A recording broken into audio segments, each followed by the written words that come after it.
नारायण के पुत्र हुए ब्रह्मा, ब्रह्मा के हुए मरीचि, मरीचि के हुए कश्यप, कश्यप के हुए विवस्वान सूर्य, विवस्वान सूर्य के हुए व्यवस्थ मनु।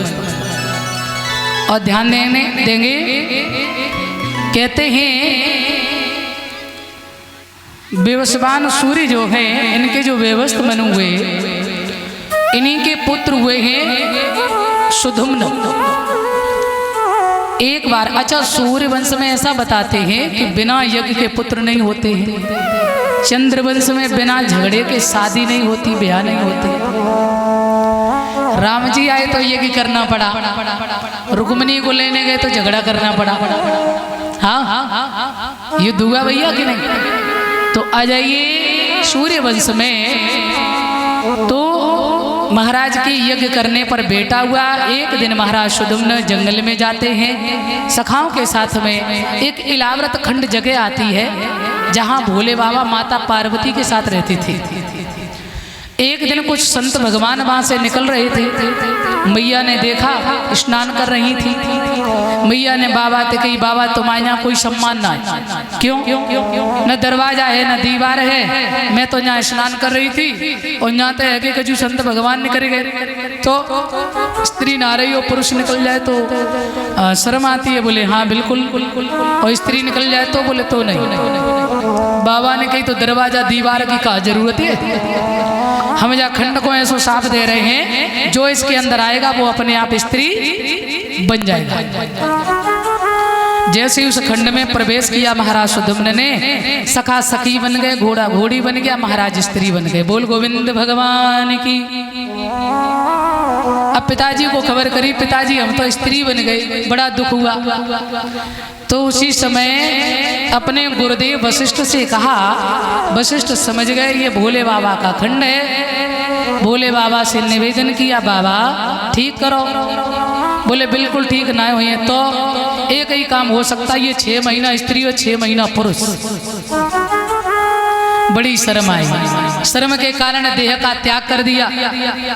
और मेरे सज्जनों देह का त्याग जब कर दिया, अब कहते हैं इन्हीं व्यवस्थ मनु के बेटा और हुए हैं शर्यात।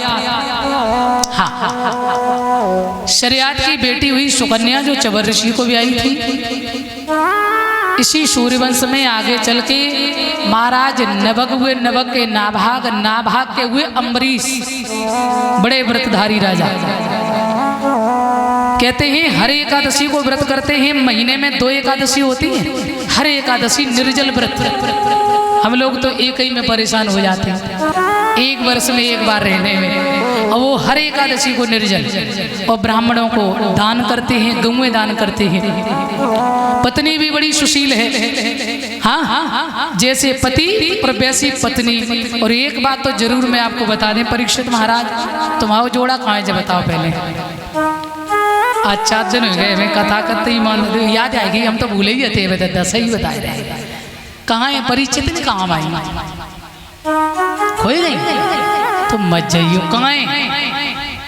अरे राम राम राम राम भाभी तो इतनी शर्म काय करते। देखो तो तुम्हारे याद आजकल बिटियों को देखो थोड़ा कोले घूमे रही, देखो मैया भाई के तो घूट मारे हुए हैं। हम तो कह रही बिटिया हमें बहुत शर्म लगा, तुम्हारी सब बिटिया हम कमाऊ दूध दिन जाओ तुम्हारे देवर ठाड़े में तो हम नहीं जगह। ईमानदारी। अब बताओ कितना संस्कार है कि नहीं, कितनी लज्जाशीलता है बेचारी। वैसे मैया एक बात सुन लो, तुम परेशान मत हो, खूब लज्जाशील करो, ये तो बहुत खुशी की बात है। पर ये कथा है जहाँ में शर्म मत करो, तुम वहीं बैठो करो बगल में। हाँ नहीं बैठना सही बात, गलत नहीं है। देखो ऐसा है वो जरूरी है, क्योंकि भाई ये धर्म का कार्य है और इसमें कोई बुराई की बात नहीं, शर्म की बात नहीं है। क्योंकि आपका यदि जोड़ा है तो फिर जोड़े से बैठिए, कोई दिक्कत थोड़ी है, बैठना चाहिए। और बोल गोविंद भगवान की। क्योंकि एक बात याद आ गई है, एक बार ऐसा हुआ एक सेठ जी थे बड़े संपन्न, और वो सेठ जी गए एक मेला में, सो पत्नी साथ में गई। तो हुआ ये कि जब मेला में दोनों गए तो ऐसा भीड़ का रेला, सो दोनों का मेले ही बिछुड़ गया। पत्नी इधर पति उधर। अब दोनों बेचारे भटक गए, अलग अलग हो गए।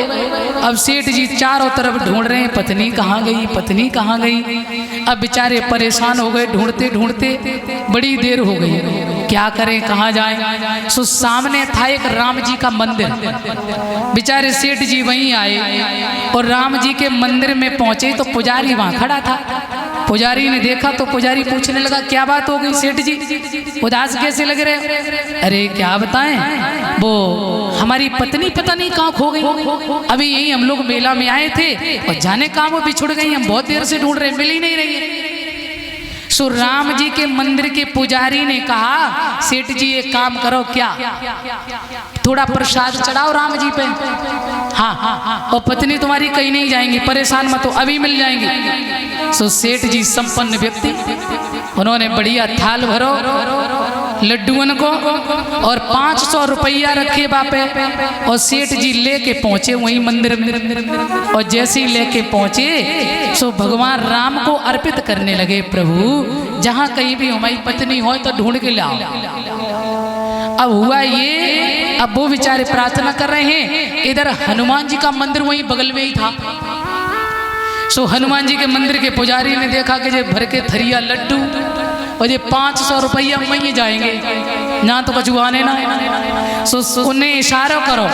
हाँ, और हनुमान जी के मंदिर के पुजारी ने कही, सेठ जी अरे उधर क्या कर रहे हो, इधर आओ ना। इशारे में बुलाया, इधर आओ ना। सेठ जी पास में गए, कहो क्या बात है। अरे बोले क्या बात है, तुम बताओ। अरे हमारी पत्नी खो गई तो हमने प्रसाद माना, भगवान जी पे चढ़ाए रहे, शायद पत्नी मिल जाए हमारी। तो उन्होंने कहा ये क्या कर लेंगे। हाँ, अरे ये राम जी कुछ नहीं कर पाएंगे, हनुमान जी पे चढ़ाओ ना प्रसाद। सेठ जी थाल ले आवे थे, कृपा कर दे जो लला अंजनी को।